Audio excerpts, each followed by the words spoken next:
সালাউদ্দিন আইয়ুবী, আপনার কাছেই আসতে চাই। আপনাদের একজন নেতা বলেছেন যে বিএনপি জনগণের প্রত্যাশা পূরণ করতে ব্যর্থ হয়েছে এবং একই সাথে তিনি বারবারই বলছেন যে মানুষ যে কারণে বিএনপিকে ভোট দিয়েছে, বিএনপি সেই কথা রাখেনি। এরই মধ্যে এনসিপির আপনাদের একজন সংসদ সদস্য, আপনাদের জোটের সংসদ সদস্য হান্নান মাসুদ আজকে যে বক্তব্য দিয়েছেন, নিশ্চয়ই কামরুজ্জামান রতন ভাই ছিলেন বোধহয় আজকে সংসদ অধিবেশনে। তিনিও নিশ্চয়ই ঘটনাটি আরো ভালো করে জানেন।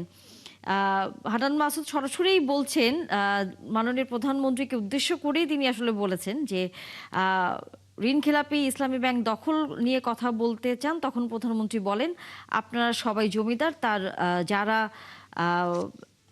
ঋণ নেন নাই তিনি বলেন যে এর মধ্য দিয়ে মূলত প্রধানমন্ত্রী ঋণ খেলাপিদের উৎসাহিত করছেন বলে হচ্ছে বক্তব্য দিয়েছেন। এবং একই সাথে বলছেন যে বিরোধী দল মিছিল করে মদের দাম বৃদ্ধি কেন সেটি নিয়ে আলোচনা করছে, কেন সিগারেটের দাম বৃদ্ধি করা হয়েছে, এ ধরনের কথা বলছেন মাননীয় প্রধানমন্ত্রী। এই বিষয়ে বিরোধী দলের এক ধরনের সমালোচনা করেছেন বলে আপনারা মনে করেন। একটু বলবেন যে বাজেটে কি শুধুই সিগারেটের দাম বৃদ্ধি অথবা অন্য যে বিদেশি পণ্যের কথা বলা হচ্ছে সেই বিদেশি পণ্য বৃদ্ধি নিয়েই কি আসলে কথা বলবার কথা বিরোধী দলের? মাননীয় প্রধানমন্ত্রী যেখানে শিক্ষা এবং কৃষি খাতে সবচেয়ে বেশি এবার বাজেট বরাদ্দ দিয়েছেন, সেই বিষয়গুলো নিয়ে তো আপনারা কোনো দৃষ্টিপাত করছেন না, আর বলছেন যে বিএনপি জনগণের প্রত্যাশা পূরণ করেনি, কথা রাখেনি। কিসে মনে হয়েছে আপনাদের যে জনগণের প্রত্যাশা বিএনপি পূরণ করেনি? ধন্যবাদ আপনাকে। দেখুন, বিএনপি কেন কথা রাখেনি এটার তালিকা করতে গেলে আপনার আজকে কালকে সকাল পর্যন্ত নিতে হবে। প্রথম কথা হলো, মানুষের প্রথম প্রত্যাশা ছিল বাংলাদেশ সংস্কার দিয়ে এবারের যাত্রা শুরু হবে। বিএনপি প্রথম দিনই সংস্কারের বিরুদ্ধে অবস্থান গ্রহণ করেছে। তারা সংস্কারের জন্য যে শপথ নেওয়ার কথা সেই শপথ নেয়নি প্রথম দিন। এমনকি বিএনপির ম্যাক্সিমাম সংসদ সদস্য সেটার জন্য প্রস্তুতি নিয়েছিল। অনেক সংসদ সদস্য শপথের জন্য যে ফর্ম দেওয়া হয়েছে সেটা স্বাক্ষর করেছে, দেন তাদেরকে সেখান থেকে বিরত রাখা হয়েছে। তার প্রথম কাজ। দ্বিতীয়, তারা জনগণকে যে কথাগুলো বলেছিল একটা একটা করে ভায়োলেট করেছে। বলেছিল যে কোথাও দলীয়করণ করবে না।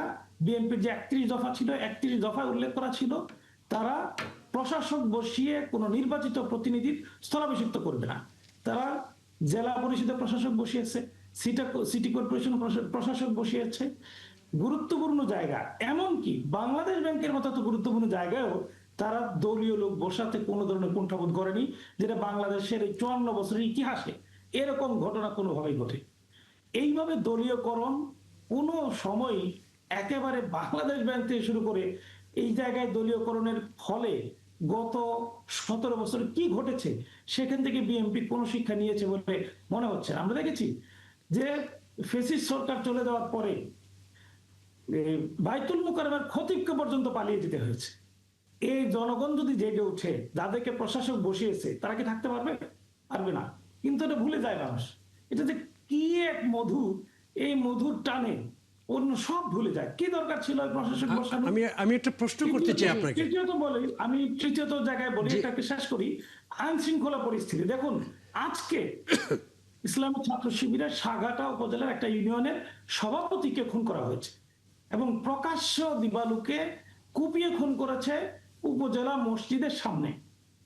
এই যে ঘটনা, শুধু এটাই নয়, প্রায় আপনি ঘটনা দেখবেন বিভিন্ন জায়গায় চাঁদাবাজির ঘটনা ঘটছে। আজকেও আপনি এখানে সংবাদে পড়ছিলেন যে নারায়ণগঞ্জে এক এমপির ছেলে বহিষ্কার হয়েছে ইতিমধ্যে, সে আবার যুব দলের নারায়ণগঞ্জ জেলা। আমার মনে হচ্ছে অনেকগুলো সাবজেক্ট চলে আসতেছে, আমরা একটু সাবজেক্টে থাকি। একটা জিনিস আপনাকে শুধু প্রশ্ন করতে চাই, একটা প্রশ্ন করতে চাই। চতুর্থ, আমি শেষ করছি। চতুর্থ, জনগণের একেবারে সীমা অতিক্রম করেছে হলো দ্রব্যমূল্য বৃদ্ধি। বিদ্যুতের দাম অনাকাঙ্ক্ষিতভাবে বৃদ্ধি করা হয়েছে, তেলের দাম একাধিকবার বৃদ্ধি করা হয়েছে, এলপিজির দাম বৃদ্ধি করা হয়েছে। যে বিশাল তালিকা, আমার কাছে বিরাট বড় তালিকা আছে। বিএনপি আসার পরে কি কি পরিমাণ পণ্যের দাম ইতিমধ্যে বৃদ্ধি পেয়েছে। মানুষের এই তেলের দাম বৃদ্ধির পরে 41টা পণ্যের দাম বৃদ্ধি পেয়েছে, ডিমের দাম বৃদ্ধি পেয়েছে, রসুনের দাম বৃদ্ধি পেয়েছে, এরকম বিশাল তালিকা তখন তৈরি হয়েছে, যখন তেলের দাম বৃদ্ধি পেয়েছিল, গাড়ি ভাড়া বৃদ্ধি পেয়েছে, মানুষের তো আসলে নাবিশ্বাস উঠে গেছে। এই জায়গাগুলো থেকে আপনি মানে কোনোভাবে অস্বীকার করতে পারবেন না যে বিএনপি এই জায়গায় মানুষকে হতাশ করেছে। আচ্ছা, আমি জাস্ট আপনাকে একটা প্রশ্ন, আমি বলবো সবচেয়ে বড় জি, হতাশা হলো বৈষম্য চতুর্দিকে, যেখানে আপনি মানে দলীয়করণ করার কোনো প্রয়োজন ছিল না। আচ্ছা, আচ্ছা, আমরা উত্তর আমি নিশ্চয়ই আমি নিব। জাস্ট প্রশ্নটা করি, আমি একটা প্রশ্ন করতে চাই জি। আপনাকে। আপনি নিশ্চয়ই আহ, ইউরোপ আমেরিকার বিভিন্ন যখন পট পরিবর্তন হয়, যখন নির্বাচিত সরকার আসে ক্ষমতায়, সেই ঘটনাগুলো জানেন। খুদ আমেরিকায়, এটাও জানি, আওয়ামী লীগ যখন ছিল সেটাও জানি। জি জি জি, আমি আসছি গণতান্ত্রিকভাবে যেগুলো হয়। আমেরিকায় ধরেন, আমেরিকা যখন একটি সরকার ক্ষমতায় আসে, একদিনে কিন্তু লক্ষ লক্ষ মানুষ চলে যায় চাকরি থেকে, এবং নতুন করে তার দলের লক্ষ লক্ষ লোক ওই সেখানে নিয়োগ পায়। এখন এই যে প্রশাসক নিয়োগ নিয়ে আপনি কথা বলছেন, না আমি যেটা বলছি, আমি জি, প্রশ্নটা আমরা একটু শুনে নেই। আমার জি। প্রশ্নটা করি আগে। আমার প্রশ্নটা হচ্ছে, আপনি যেটা বলছেন, তাহলে কি বিএনপি সরকার আসার পরে যে সেই ফ্যাসিস্টের লোকজনই আসলে সেখানে রাখা উচিত ছিল বিএনপির, না বিএনপির এই পরিবর্তনটা খুব বড় অন্যায় হয়েছে?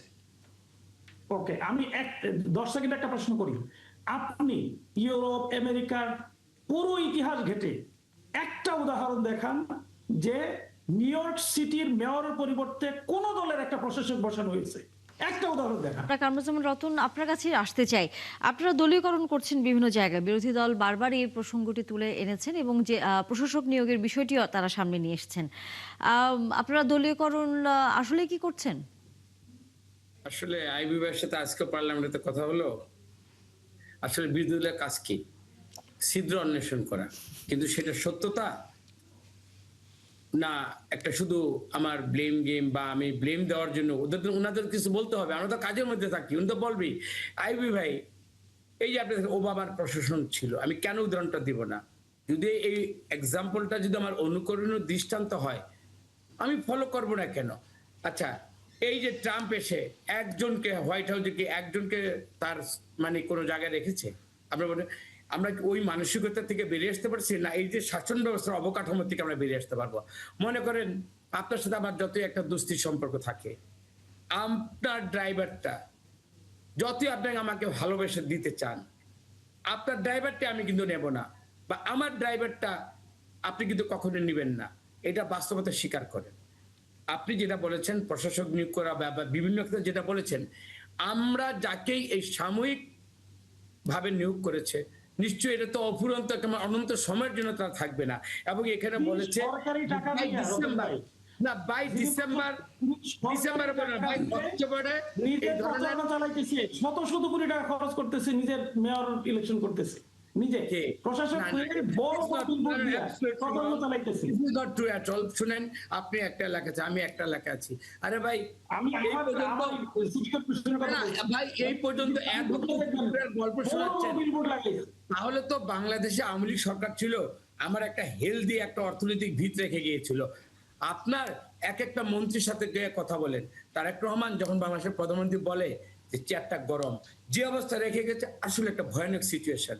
একটা বললাম তো, একটা বিধ্বস্ত অর্থনীতির উপর এই দেশটা দাঁড়িয়েছে।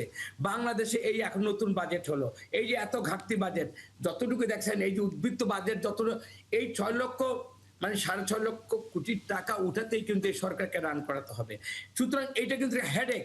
এই হেডেকের মধ্যে আপনি যেভাবে ফিরিস্তি দিলেন, অমুক ডিপার্টমেন্ট এটা নিয়ে গেছে কোটি কোটি টাকা, কোথায় থেকে টাকাটা পাইলেন? আপনি বলেন, স্পেসিফিক বলেন যে ওই কর্পোরেশনের, সিটি কর্পোরেশন হোক, ওই মন্ত্রণালয় হোক, আওয়ামী লীগ এত টাকার একটা ফান্ড রেখে গিয়েছে।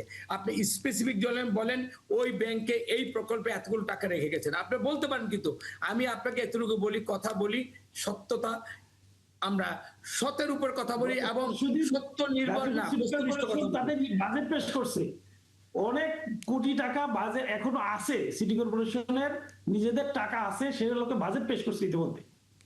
ভাইয়া, আমরা তো এই মন্ত্রীগুলো তো আমাদের, আমি তো আপনার সাথে মিথ্যা বয়ান দেওয়ার জন্য তো আমি এখানে বসিনি। যেটা সত্য, সত্যকে সত্য বলি। আমি একটু রতন ভাই, আমি আপনাকে একটা প্রশ্ন করি। সেটা হচ্ছে যে উনি যে বলছিলেন, সেটি হচ্ছে যে এই সরকার মানে বেসিক্যালি তো মাত্র 4 মাস কয়েকদিন হলো সরকারের বয়স। আমরা দেখেছি যে গত 6209 দিন একটি বিধ্বস্ত দেশ ফেলে দিয়ে গেছে ফ্যাসিস্ট সরকার। এই ৬,২০৯ দিনের এই যে বিধ্বস্ত দেশ, এইটা আসলে কি আমরা মাত্র 4 মাসে অর্থাৎ 120 দিনে আমরা বোঝা সম্ভব যে এই সরকার ব্যর্থ কিনা? মানে আমি আপনাকে প্রশ্ন করছি, কারণ এইটার জন্য আসলে কতটা সময় দরকার? মিনিমাম 600 দিন, না আপনাদের কতটা সময় আপনারা নিতে চান বিষয়টা নিয়ে?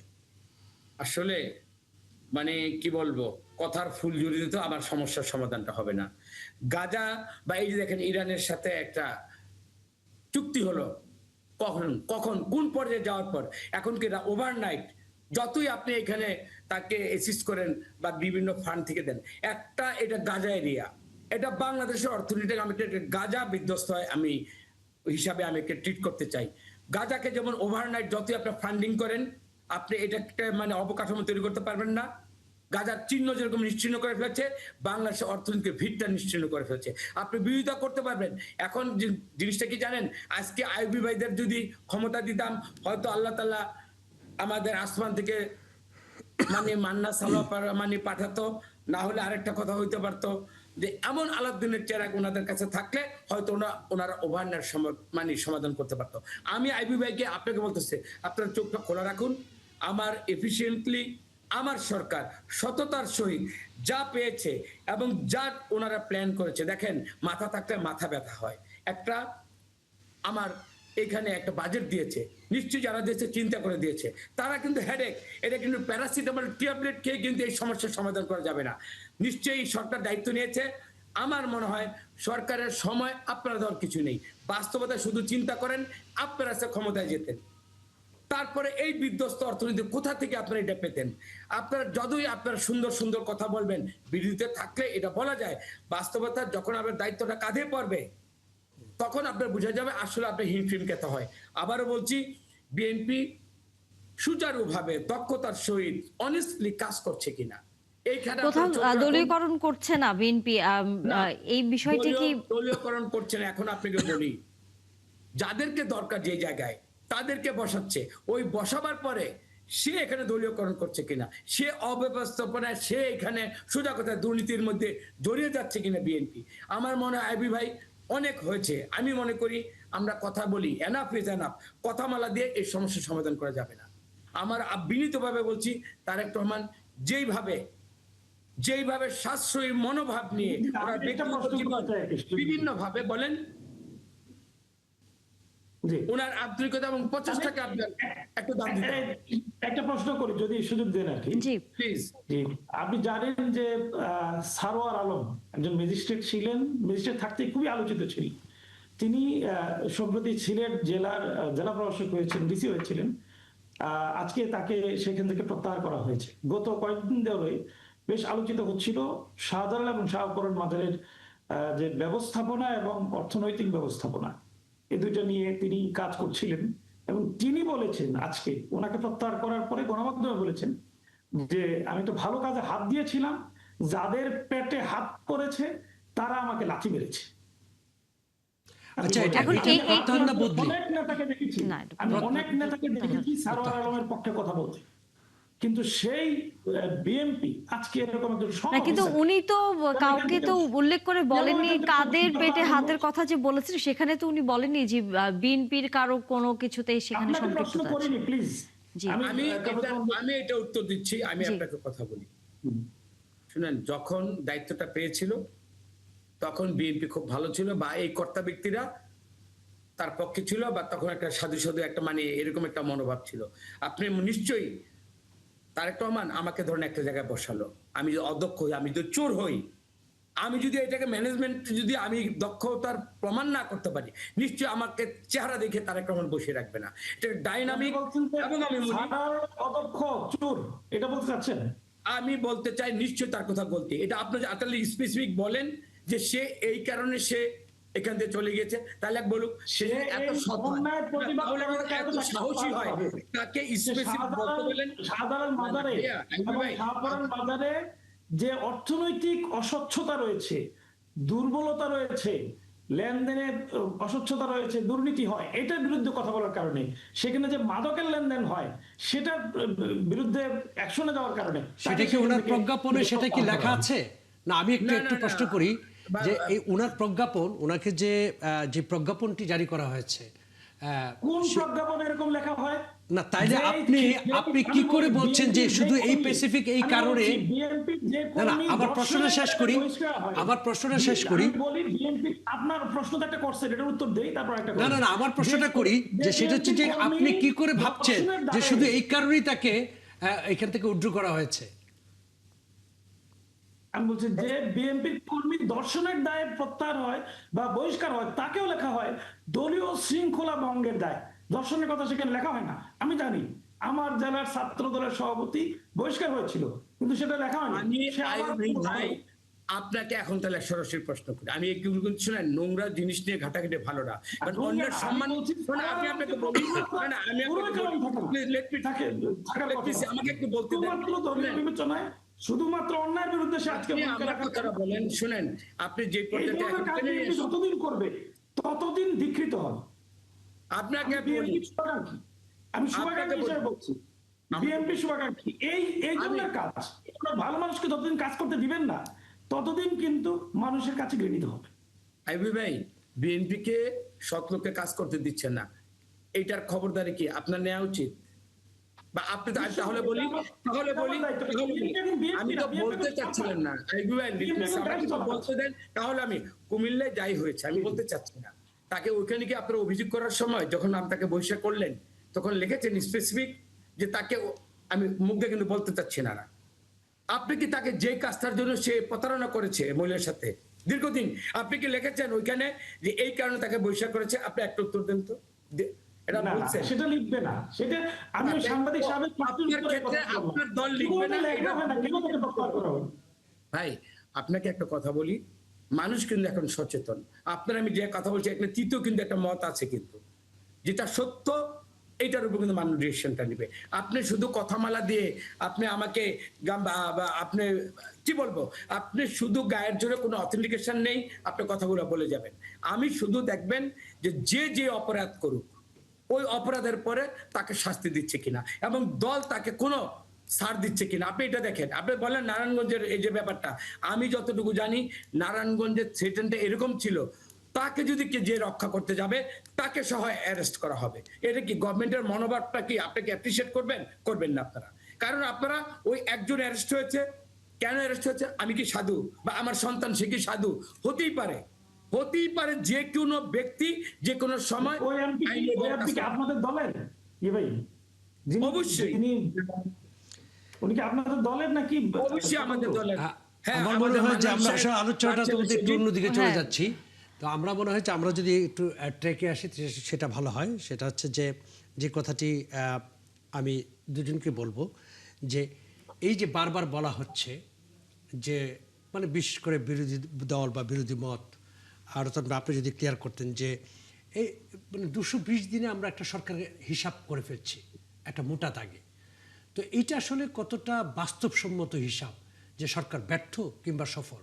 মাত্র 120 দিনের একটি সরকার, আমি যেটি বলছিলাম যে 6209 দিনের একটি জঞ্জাল রেখে গিয়েছিল এই ফ্যাসিস্ট সরকার, সেই হিসাবে মানে এই সরকার আসলে এই মানে মূল্যায়নের সময় হয়েছে কিনা? না, এখন তাহলে এই কথার উত্তর আমাকে একটু দিতে দিন। জি ধরেন আমাদের আমার বৈবাহিক জীবন, আমরা জানি একটা বাচ্চা কখন ম্যাচিউরড হয়, কত দিন লাগে। এখন হয়েছে কি জানেন, বাচ্চা কনসেপ্ট করলো, কনসেপ্ট করে 6 মাস গেল, এখন বাবা মার খুব শখ হচ্ছে বা প্রতিবেশীর খুব শখ হচ্ছে বাচ্চাটাকে এখন বের করতে হবে। ওই 10 হেডসে যেরকম অপারেশন করে বের করলে এটা মৃত বাচ্চা বের হবে। আমার মনে হয় আইয়ুবী ভাই আমি বলি, যেটা এই যে আমাদের জুবাইর সাহেব যেটা বলেছেন, গভর্নমেন্ট যতদিন 5 বছরের গভর্নমেন্ট আসছে, 5 বছর পর তো জনগণের কাছে যাবে ভোটের জন্য। তারা যদি এই সব সময়ের জন্য এই যে কাজগুলো আপনি বিএনপিকে দোষ দিচ্ছেন, এই দোষের মধ্যে থেকে দোষের বোঝা মাথায় নিয়ে 5 বছর পর নিশ্চয়ই বিএনপি যাবে না, ভালো কাজ করে যাবে। এবং এই ভালো কাজ করে বিএনপি যাবে এই বিশ্বাস থেকেই আজকের থেকেই এখন আপনাদের বিরোধিতা।